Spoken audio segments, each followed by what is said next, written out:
الله من الشيطان الرجيم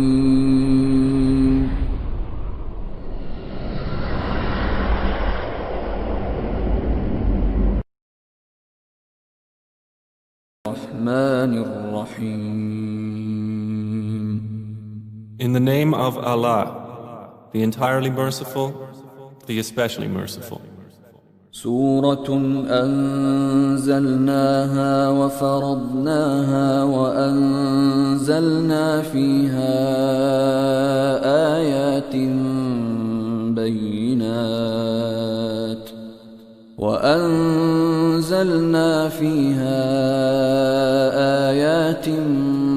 بينات لعلكم تذكرون.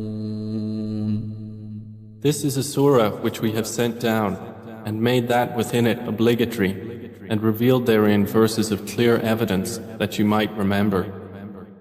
الزانية والزاني فاجلدوا كل واحد منهما 100 جلدة ولا تأخذكم بهما رأفة في دين الله إن كنتم تؤمنون بالله واليوم الآخر وليشهد عذابهما طائفة من المؤمنين. The unmarried woman or unmarried man found guilty of sexual intercourse, lash each one of them with 100 lashes, and do not be taken by pity for them in the religion of Allah, if you should believe in Allah and the last day, and let a group of the believers witness their punishment. الزاني لا ينكح إلا زانية أو مشركة والزانية لا ينكحها إلا زان أو مشرك وحرم ذلك على المؤمنين. The fornicator does not marry except a female fornicator or polytheist, and none marries her except a fornicator or a polytheist, and marriage to such persons has been made unlawful to the believers. والذين يرمون المحصنات ثم لم يأتوا ب4 شهداء فاجلدوهم 80 جلدة ولا تقبلوا لهم شهادة أبدا وأولئك هم الفاسقون. And those who accuse chaste women and then do not produce 4 witnesses, lash them with 80 lashes and do not accept from them testimony ever after. And those are the defiantly disobedient. إلا الذين تابوا من بعد ذلك وأصلحوا فإن الله غفور رحيم. Except for those who repent thereafter and reform, for indeed Allah is forgiving and merciful. والذين يرمون أزواجهم ولم يكن لهم شهداء إلا أنفسهم فشهادة أحدهم 4 شهادات بالله إنه لمن الصادقين. And those who accuse their wives of adultery and have no witnesses except themselves, then the witness of one of them shall be 4 testimonies swearing by Allah that indeed he is of the truthful. والخامسة أن لعنة الله عليه إن كان من الكاذبين. And the 5th oath will be that the curse of Allah be upon him if he should be among the liars. ويدرأ عنها العذاب أن تشهد 4 شهادات بالله إنه لمن الكاذبين. But it will prevent punishment from her if she gives 4 testimonies, swearing by Allah that indeed he is of the liars. والخامسة أن غضب الله عليها إن كان من الصادقين. And the fifth oath will be that the wrath of Allah be upon her if he was of the truthful. ولولا فضل الله عليكم ورحمته وأن الله تواب حكيم.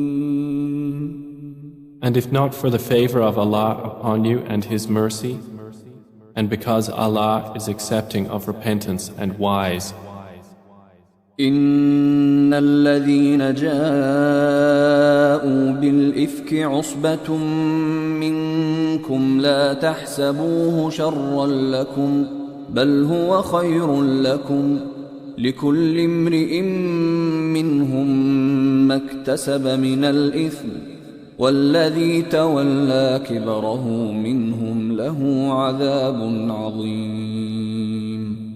Indeed, those who came with falsehood are a group among you. Do not think it bad for you, rather it is good for you.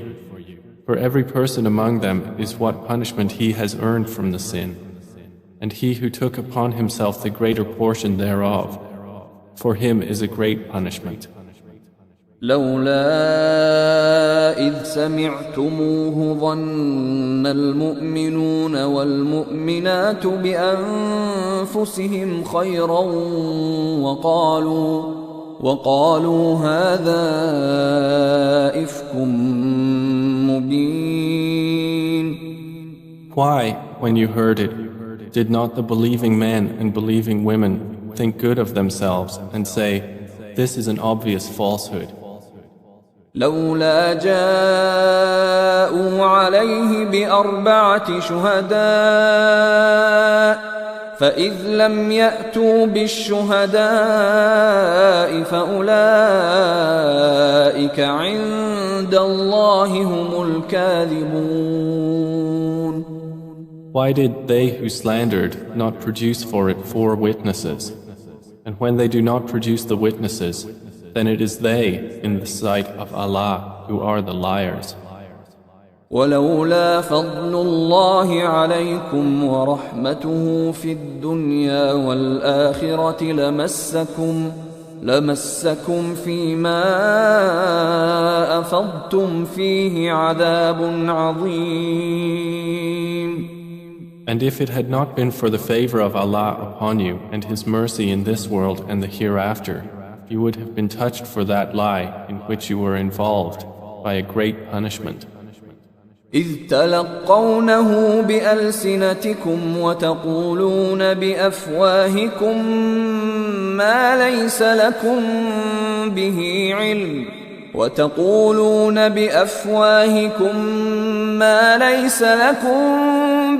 علم وتحسبونه هينا وهو عند الله عظيم. When you received it with your tongues and said with your mouths that of which you had no knowledge and thought it was insignificant while it was in the sight of Allah tremendous. ولولا إذ سمعتموه قلتم ما يكون لنا أن نتكلم بهذا سبحانك هذا بهتان عظيم. And why, when you heard it, did you not say, it is not for us to speak of this. Exalted are you, O Allah. This is a great slander. يعظكم الله أن تعودوا لمثله أبدا إن كنتم مؤمنين. Allah warns you against returning to the likes of this conduct ever if you should be believers. ويبين الله لكم الآيات والله عليم حكيم. And Allah makes clear to you the verses, and Allah is knowing and wise. إن الذين يحبون أن تشيع الفاحشة في الذين آمنوا لهم عذاب أليم في الدنيا والآخرة والله يعلم وأنتم لا تعلمون. Indeed, those who like that immorality should be spread among those who have believed will have a painful punishment in this world and the hereafter. And Allah knows, and you do not know. ولولا فضل الله عليكم ورحمته وأن الله رؤوف رحيم. And if it had not been for the favor of Allah upon you and His mercy, and because Allah is kind and merciful. يا أيها الذين آمنوا لا تتبعوا خطوات الشيطان ومن يتبع خطوات الشيطان فإنه يأمر بالفحشاء والمنكر ولولا فضل الله عليكم ورحمته ما زكى منكم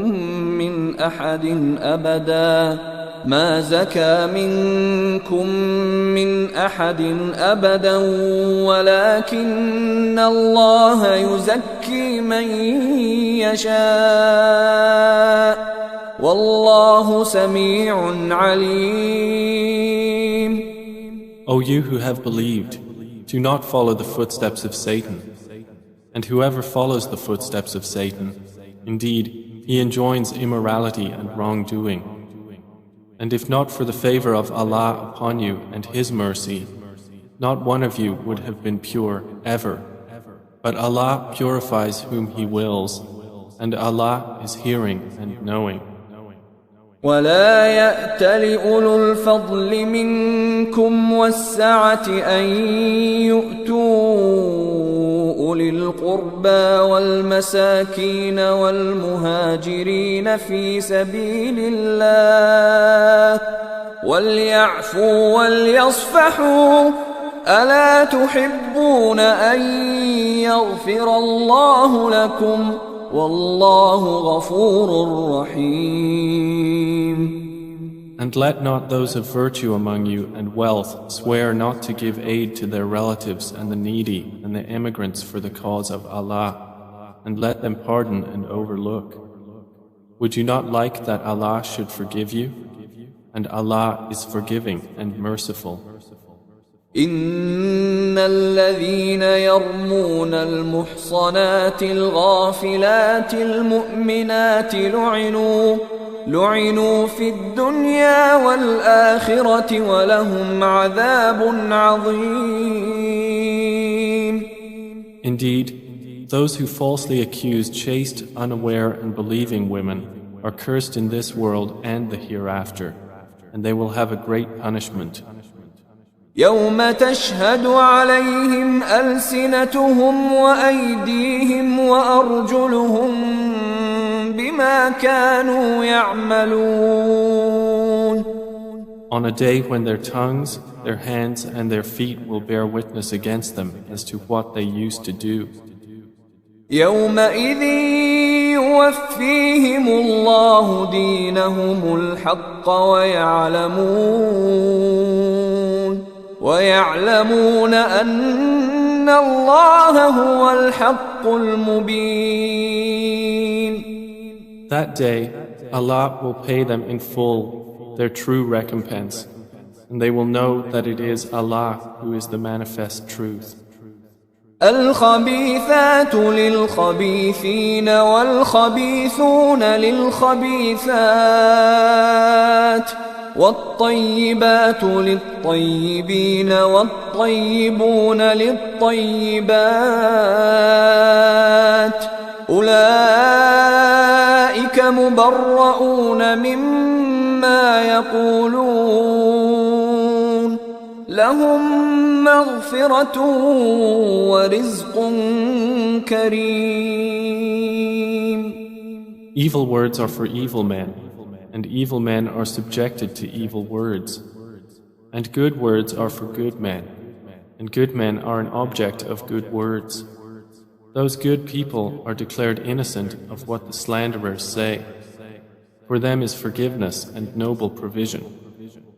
يا أيها الذين آمنوا لا تدخلوا بيوتا غير بيوتكم حتى تستأنسوا وتسلموا على أهلها ذلكم خير لكم لعلكم تذكرون. O you who have believed, do not enter houses other than your own houses until you ascertain welcome and greet their inhabitants. That is best for you. Perhaps you will be reminded. فإن لم تجدوا فيها أحدا فلا تدخلوها حتى يؤذن لكم وإن قيل لكم ارجعوا فارجعوا هو أزكى لكم والله بما تعملون عليم. And if you do not find anyone therein, do not enter them until permission has been given you. And if it is said to you, go back, then go back. It is purer for you. And Allah is knowing of what you do. ليس عليكم جناح أن تدخلوا بيوتا غير مسكونة فيها متاع لكم والله يعلم ما تبدون وما تكتمون. There is no blame upon you for entering houses not inhabited, in which there is convenience for you. And Allah knows what you reveal and what you conceal. قل للمؤمنين يغضوا من أبصارهم ويحفظوا فروجهم ذلك أزكى لهم إن الله خبير بما يصنعون. Tell the believing men to reduce some of their vision and guard their private parts. That is purer for them. Indeed, Allah is acquainted with what they do. وقل للمؤمنات يغضضن من أبصارهن ويحفظن فروجهن ولا يبدين زينتهن إلا ما ظهر منها وليضربن بخمرهن على جيوبهن ولا يبدين زينتهن إلا لبعولتهن أو آباء بعولتهن أو أبنائهن أو أبناء بعولتهن أو إخوانهن أو بني إخوانهن أو بني أخواتهن أو نسائهن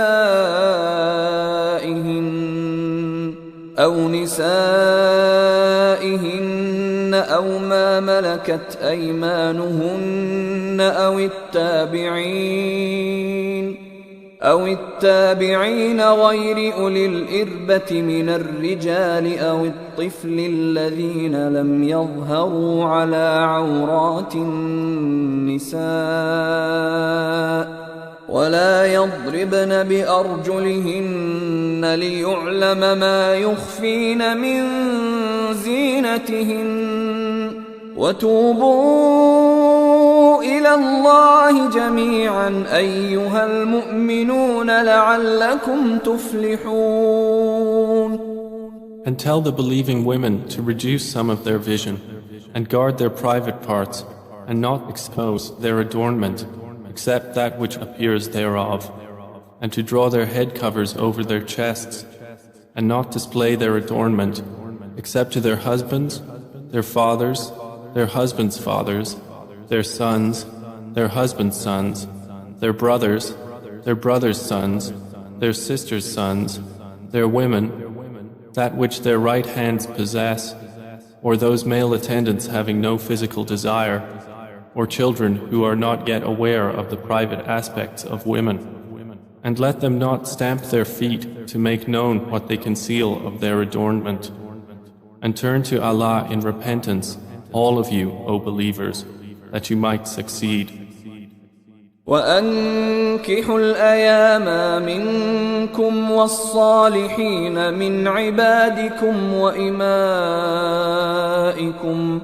إن يكونوا فقراء يغنهم الله من فضله والله واسع عليم.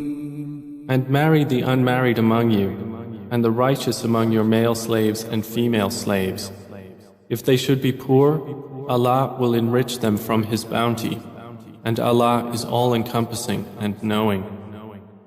وَلْيَسْتَعْفِفِ الَّذِينَ لَا يَجِدُونَ نِكَاحًا حَتَّى يُغْنِيَهُمُ اللَّهُ مِنْ فَضْلِهِ والذين يبتغون الكتاب مما ملكت أيمانكم فكاتبوهم إن علمتم فيهم خيرا وآتوهم مما لله الذي آتاكم ولا تكرهوا فتياتكم على البغاء إن أردنا تحصنا لتبتغوا عرض الحياة الدنيا ومن يكرههن فإن الله من بعد إكراههن غفور رحيم.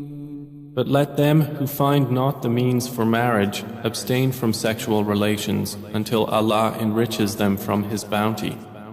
And those who seek a contract for eventual emancipation from among whom your right hands possess, then make a contract with them if you know there is within them goodness, and give them from the wealth of Allah which He has given you. And do not compel your slave girls to prostitution if they desire chastity, to seek thereby the temporary interests of worldly life. And if someone should compel them, then indeed Allah is to them, after their compulsion, forgiving and merciful. وَلَقَدْ أَنزَلْنَا إِلَيْكُمْ آيَاتٍ مُبَيِّنَاتٍ وَمَثَلًا مِّنَ الَّذِينَ خَلَوْا مِن قَبْلِكُمْ وَمَوْعِظَةً لِّلْمُتَّقِينَ.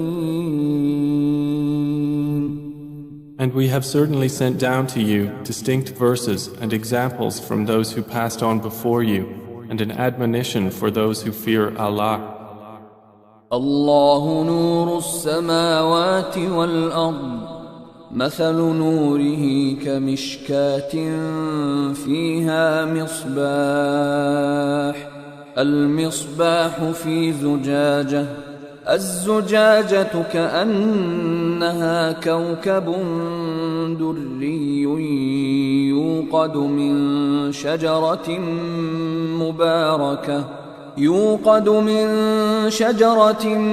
مباركة زيتونة لا شرقية ولا غربية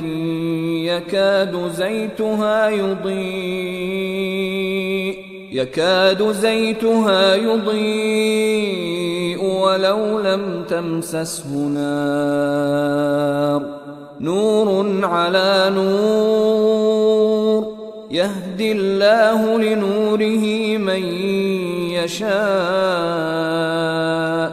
ويضرب الله الأمثال للناس والله بكل شيء عليم. Allah is the light of the heavens and the earth. The example of His light is like a niche within which is a lamp. The lamp is within glass.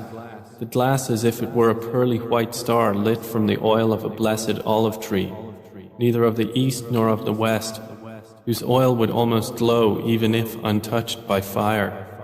Light upon light.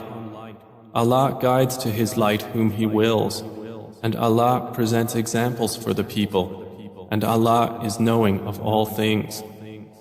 في بيوت أذن الله أن ترفع ويذكر فيها اسمه يسبح له فيها بالغدو والآصال. Such niches are in mosques which Allah has ordered to be raised, and that His name be praised therein, exalting Him within them in the morning and the evenings. رجال لا تلهيهم تجارة ولا بيع عن ذكر الله وإقام الصلاة وإيتاء الزكاة يخافون يوما تتقلب فيه القلوب والأبصار. Are men whom neither commerce nor sale distracts from the remembrance of Allah and performance of prayer and giving of zakah. They fear a day in which the hearts and eyes will fearfully turn about. ليجزيهم الله أحسن ما عملوا ويزيدهم من فضله والله يرزق من يشاء بغير حساب. That Allah may reward them according to the best of what they did and increase them from His bounty. And Allah gives provision to whom He wills without limit. والذين كفروا أعمالهم كسراب بقيعة يحسبه الظمآن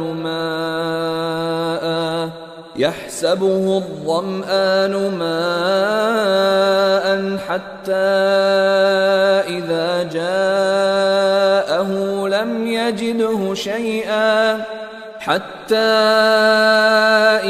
جاءه لم يجده شيئا ووجد الله عنده فوفاه حسابه والله سريع الحساب. But those who disbelieved, their deeds are like a mirage in a lowland, which a thirsty one thinks is water until, when he comes to it, he finds it is nothing, but finds Allah before him, and He will pay him in full his due, and Allah is swift in account. أو كظلمات في بحر لجي يغشاه موج من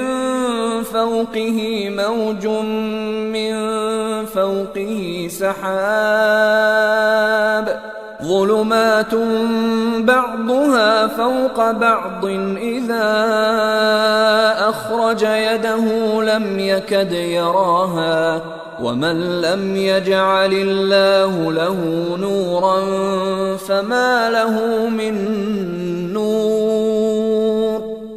Or they are like darknesses within an unfathomable sea, which is covered by waves, upon which are waves, over which are clouds. Darknesses, some of them upon others. When one puts out his hand therein, he can hardly see it. And he to whom Allah has not granted light, for him there is no light. ألم تر أن الله يسبح له من في السماوات والأرض والطير صافات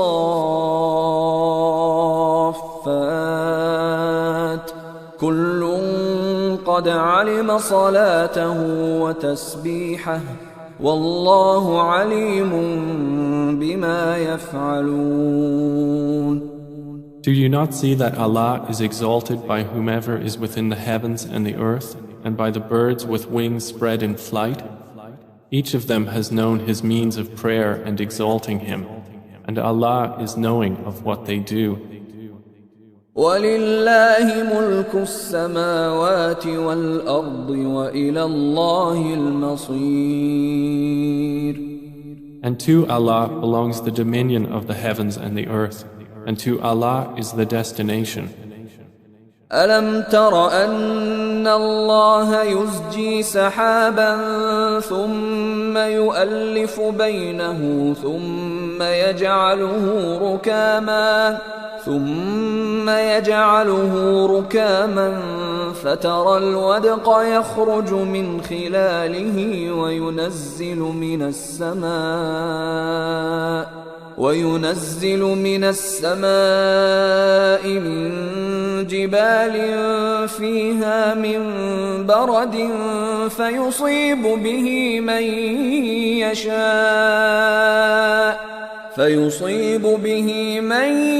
يشاء ويصرفه عن من يشاء يكاد سنا برقه يذهب بالأبصار. Do you not see that Allah drives clouds? Then He brings them together, then He makes them into a mass, and you see the rain emerge from within it. And He sends down from the sky mountains of clouds within which is hail, and He strikes with it whom He wills and averts it from whom He wills. The flash of its lightning almost takes away the eyesight. يقلب الله الليل والنهار إن في ذلك لعبرة لأولي الأبصار. Allah alternates the night and the day. Indeed, in that is a lesson for those who have vision. والله خلق كل دابة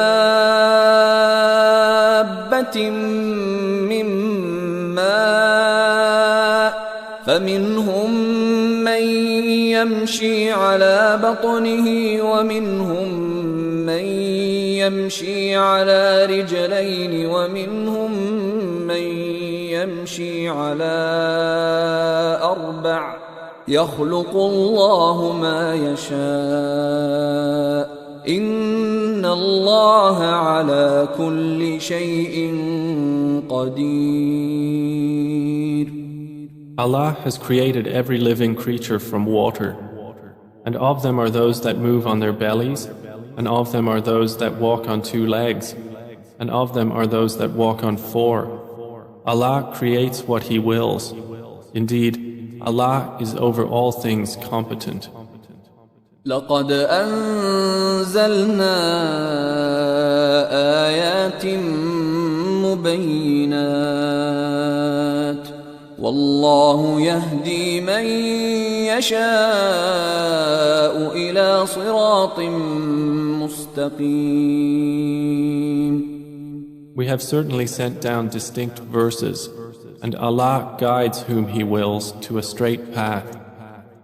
ويقولون آمنا بالله وبالرسول وأطعنا ثم يتولى فريق منهم من بعد ذلك وما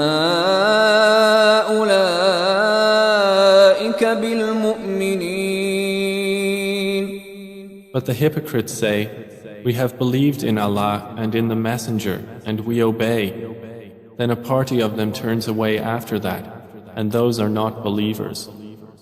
وَإِذَا دُعُوا إِلَى اللَّهِ وَرَسُولِهِ لِيَحْكُمَ بَيْنَهُمْ إِذَا فَرِيقٌ مِّنْهُمْ مُعْرِضُونَ.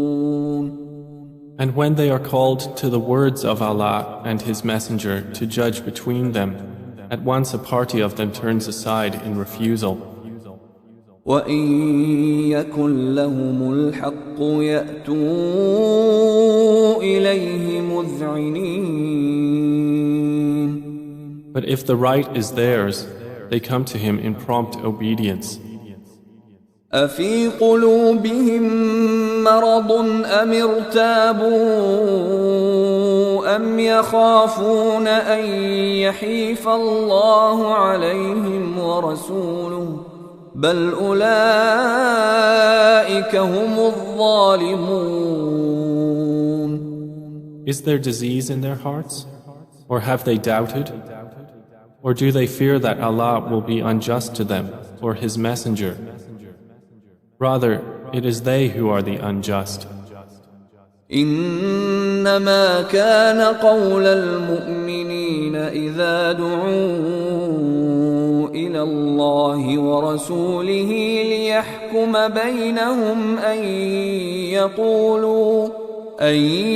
يقولوا سمعنا وأطعنا وأولئك هم المفلحون. The only statement of the true believers when they are called to Allah and His Messenger to judge between them is that they say, "We hear and we obey," and those are the successful. ومن يطع الله ورسوله ويخشى الله ويتقه فأولئك هم الفائزون. And whoever obeys Allah and His Messenger and fears Allah and is conscious of Him, it is those who are the attainers. وأقسموا بالله جهد أيمانهم لئن أمرتهم ليخرجن قل لا تقسموا طاعة معروفة إن الله خبير بما تعملون. And they swear by Allah their strongest oaths that if you ordered them, they would go forth in Allah's cause. Say, do not swear, such obedience is known. Indeed, Allah is acquainted with that which you do. قل أطيعوا الله وأطيعوا الرسول فإن تولوا فإنما عليه ما حمل وعليكم ما حملتم وإن تطيعوه تهتدوا وما على الرسول إلا البلاغ المبين. Say, obey Allah and obey the Messenger, but if you turn away, then upon him is only that duty with which he has been charged, and upon you is that with which you have been charged. And if you obey him, you will be rightly guided. And there is not upon the Messenger except the responsibility for clear notification. وعد الله الذين آمنوا منكم وعملوا الصالحات ليستخلفنهم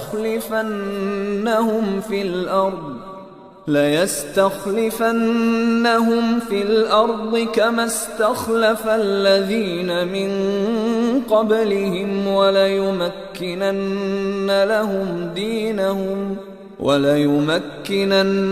لهم دينهم الذي ارتضى لهم وليبدلنهم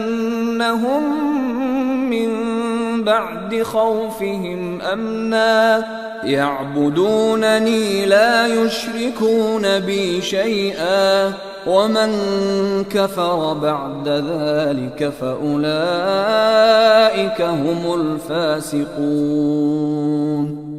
Allah has promised those who have believed among you and done righteous deeds that He will surely grant them succession to authority upon the earth, just as He granted it to those before them, and that He will surely establish for them therein their religion, which He has preferred for them, and that He will surely establish for them after their fear security, for they worship Me, not associating anything with Me. But whoever disbelieves after that, then those are the defiantly disobedient. وأقيموا الصلاة وآتوا الزكاة وأطيعوا الرسول لعلكم ترحمون. And establish prayer and give zakah and obey the Messenger that you may receive mercy. لا تحسبن الذين كفروا معجزين في الأرض ومأواهم النار ولبئس المصير. Never think that the disbelievers are causing failure to Allah upon the earth. Their refuge will be the fire, and how wretched the destination. يا أيها الذين آمنوا ليستأذنكم الذين ملكت أيمانكم والذين لم يبلغوا الحلم منكم 3 مرات من قبل صلاة الفجر وحين تضعون ثيابكم من الظهيرة ومن بعد صلاة العشاء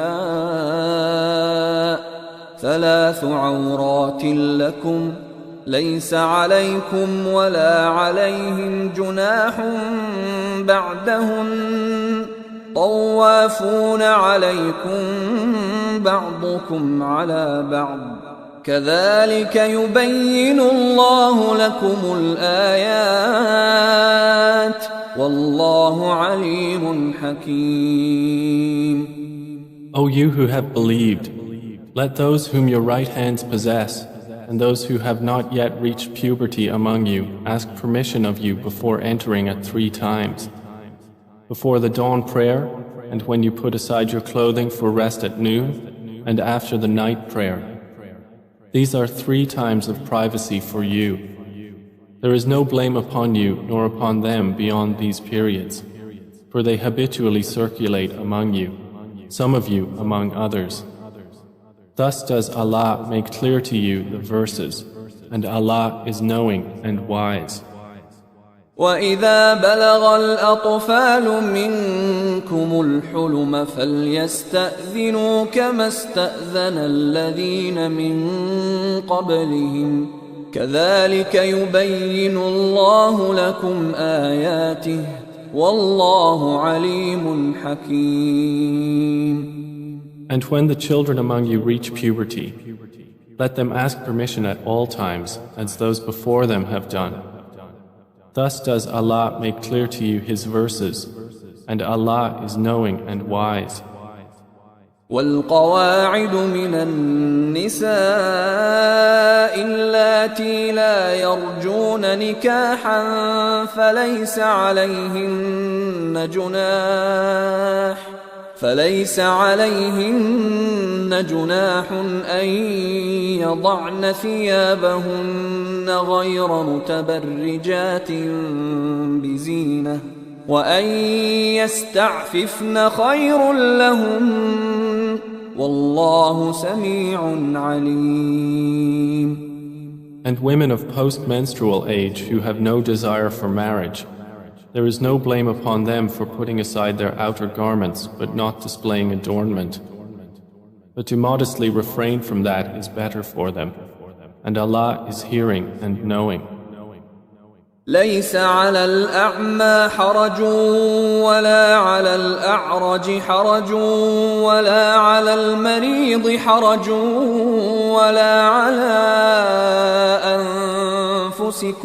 ولا على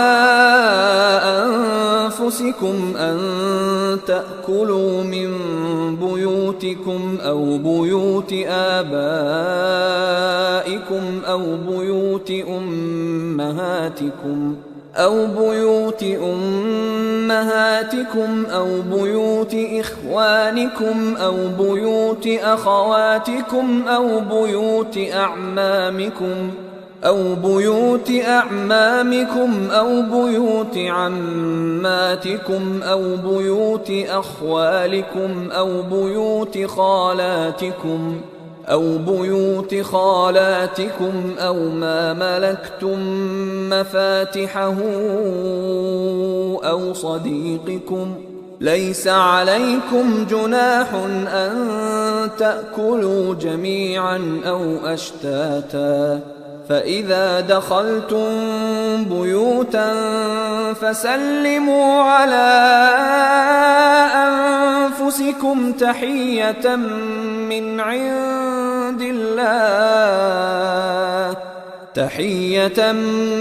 عند الله مباركة طيبة كذلك يبين الله لكم الآيات لعلكم تعقلون. There is not upon the blind any guilt, nor upon the lame any guilt, nor upon the ill any guilt, nor upon yourselves if you eat from your own houses, or the houses of your fathers, or the houses of your mothers, or the houses of your brothers, or the houses of your sisters, or the houses of your father's brothers, or the houses of your father's sisters, or the houses of your mother's brothers, or the houses of your mother's sisters, or from houses whose keys you possess, or from the house of your friend. There is no blame upon you whether you eat together or separately. But when you enter houses, give greetings of peace upon each other, a greeting from Allah, blessed and good. Thus does Allah make clear to you the verses of ordinance, that you may understand. إنما المؤمنون الذين آمنوا بالله ورسوله وإذا كانوا معه على أمر جامع لم يذهبوا حتى يستأذنوه إن الذين يستأذنونك أولئك الذين يؤمنون بالله ورسوله فإذا استأذنوك لبعض شأنهم فأذن لمن شئت منهم واستغفر لهم الله إن الله غفور رحيم. The believers are only those who believe in Allah and His Messenger. And when they are meeting with Him for a matter of common interest, do not depart until they have asked His permission.